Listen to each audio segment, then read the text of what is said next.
Well, hi and welcome back. And yeah, it's been another really quite rainy and cold week, but I've been out with the Shanghai GP3 film and gave it a good test. And yeah, I think I like it as a film, but it does have quite a few issues with it. An example being is I tried when I was developing the film, I broke open the canister and the canister literally snapped in two. It was made of plastic. So I'm just going to compare the film to Cosmo photo. It's just one I had to hand. And you can see how the negatives on the Cosmo photo sit really flat. And here are actually the GP3 film, and you can see when I let it go, yeah, it just curls up. It was really difficult. When I tried to dry it, I had to weight it from the bottom quite heavily to get it to sit flat, and then when I cut them into strips, all the negatives curled up as well. So that wasn't very good. Another thing I found was when I did the scans, the negatives looked quite thin. Now I used the times to develop in ID11, which was 5 minutes, but the negatives looked a bit thin. And I don't know if I got it right, or I think I'm going to give it another go and then develop it for a long period of time and see if I can get a better negative, a more dense negative. Now that could cause problems if it is meant to be like that. The fact is, if I over process it, it could aggravate the grain. Now talking about grain, I think the grain is really quite fine, but we're going to see the photographs at the end and we'll take a look at those and chat about those and see what you think. But when I did go out and about, I was filming and I didn't realise quite what was going on. I thought there was a police and ambulance and fire service exercise, and it actually wasn't that. Sadly, an elderly man, fell into our local river and he passed away, and they couldn't find him and they were basically searching for him. They found him, unfortunately, and as I said, he'd passed away. So I was talking about that, and I've decided I'm just going to show you a quick clip of what I did, and then we'll go from there. So now I'm going to go out and about, and I'll show you the footage that I shot when I was out and about, when I was doing these photographs, and then we're going to take a closer look at all the images. Coming further along the river, and you've got all this stuff as well going along here, and still don't have a clue what it is, but I think I'm going to take a shot of those three incident units there. And they've got quite an interesting reflection as well in the river, which could be quite interesting, especially in black and white. It might have an interesting effect. Okay, so down by the river, this tree come down when we had the storms a few weeks ago, and obviously they've not dealt with it yet. And I don't know what type of tree it is. You know me and plants and trees. It's a big tree. So if anyone wants to tell me in the comments what it is, that would be really, really good. But I can see some really nice, like, abstract photographs I can do of this. So I'm going to take a few here on the Shanghai film. I think another issue you've got is actually picking your focal point. Now I'm doing a shot, as you see down there. I actually might take a screen grab from here, because obviously I'm going to get the depth of field because it's such a wide angle lens. But it's finding the focal point that you want to get the shot you want. And do I focus it at infinite distance, or do I focus it close up and then get the out focus in the background, or do I can't really go for like a really low aperture because I've not got the amount of available light. So as I say, it's really difficult to work a good focal point for this, but I'm going to take a few shots anyway, and I've got another little shot I can see now I want to do. So I'm using the Canon T70, and the problem with the T70 is it only shows you the shutter speed on the top display, so you don't actually see it in the viewfinder like you do the more modern film Canon cameras. So you get a P to say that it's program locked, and then if it flashes it means it's under, I think, a 60th of a second or something, and you get no other warning than that, other than it's a, say, 4.5. So I had to look, and I managed to check, and I'm getting between 125th at f4.5 and 90th at f4.5 for these shots here. Now I've taken loads of shots, and I think I'm perhaps pretty much done, and I'm head back into town and try and finish the film off later on today. So I just wanted to do a quick update of yesterday. It's Friday now, and I'm just going to go back out and finish the rest of the film. It's raining, so it's not going to be much fun in that respect. Anyway, let's go out and take a few more photographs. Yeah, so they've still got the road closed off and you can't get down there, so I'm guessing they're still doing the search. And I don't know if even they're letting people on the other side of the bridge where the road closes, because I saw a policeman up there a minute ago, but we'll have to see.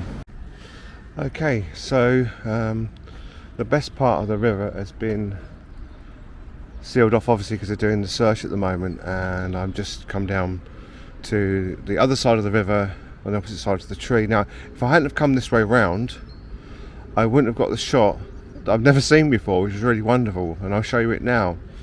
And it's two cottages, one with a green door and one with a red door, and they just look really, really lovely. So I took a shot of that, and now I'm here, and what I'm going to do now is start to head back towards home and head over the suspension bridge. I'm back at what is Castle Mound. I'm at the back of the Castle Mound, and there's a lovely diorama here of what the castle would look like if we still had one. But that's better for you, they're good at losing things.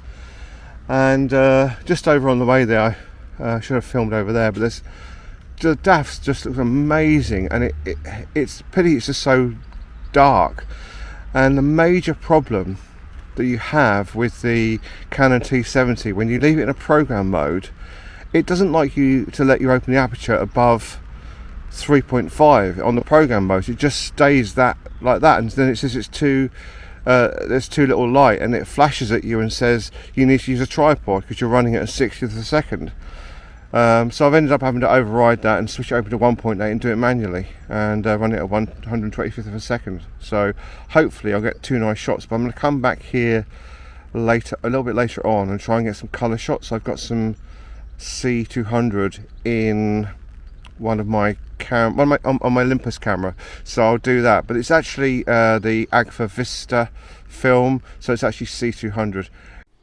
Okay, just before we get started, I just wanted to show you one of the negatives in my photo editor and just show you how narrow the histogram is. So what I'm going to do, I'm just going to quickly flick this over and turn it into a positive, and you can see the difference. So you can just see just how flat the negatives look without any editing done. But if I change the levels, you'll see you can bring it back. But when you change the levels, you see it does make quite a dramatic effect, and it does look quite nice. So there is that. Okay, let's take a look at some of the photographs I took on the day, and some different ones you haven't seen yet. But the one I'm going to look at first is one of the ones that perhaps surprised me the most, and it's this one, the kind of like abstract of the side of the actual tree that's fell on its side. It just looks, wow, it has just the most incredible feel to it. I don't know if it's not necessarily a brilliant shot, but it just shows how this actual film can look and the sort of shot it can give you. It's a sharp film. So if I show you the default shot I normally use when I'm doing this is the default one, and you can see just how clear the word cafe is. Now remember, I'm using an 50mm FD lens with my Canon T70, and when it comes to grain, we can zoom in a bit. You can see it is quite grainy, but what I want to do is I want to do another shoot with some FP4 and take the cameras out and do the same shots with the GP3 and some FP4, just to see how much better one is than the other, because I actually like the tonal range of this film. It's actually really, really nice. And I took more than one of the swan on the river. I took a couple, but as I say, this is what I mean about it. It can be really quite flat, and it's just really, really quite just dull in some respects, and the whites aren't really, really there. I mean, the swan should have been brighter than this. And one of the shots I really liked, although it's quite soft, I was running at that, I was close up, and I was at 3.5, and it's not 100% sharp, but that could be due to my focusing, could be due to the fact I'm handheld. I was probably at a 60th of a second with this, but it's still got a really nice feel about it, and I want to go and reshoot this shot on some colour film, and I'm going to take my tripod and start using my tripod. But you can see when we zoom in, yeah, it's a little bit soft, but that's that's what you should expect when you do handheld. And across the other side of the road from where the police were, I've got this photograph. Where is it? Here. And this was on back on the other side of the road, and this was before they reopened the road. And I just got this, and again you can see the grain is quite fine. I've zoomed in quite a way there, so the grain isn't too bad, and the tonal range isn't bad either as well. So it is a film I like, but do I like it enough with all those other problems I had when I was trying to get it out of the canister and trying to get it flat as well? They're the things I think about as well, not just a pretty image. And I think I'll show you this one as my last photograph. And I was trying to get the seat in nice sharp in focus. When you zoom in, you can just see, yeah, that is nice and sharp and in focus. So I'm actually really pleased with that. Now, all the other photographs are on my Buy Me a Coffee page. So if you want to head over there, I've not locked them down for people who have bought me a coffee. They're open to everyone. So if you want to go over there and have a look, you'll be able to see all the photographs that I haven't shown you. Anyway, don't forget to like, comment, subscribe, and I'll see you in the next video.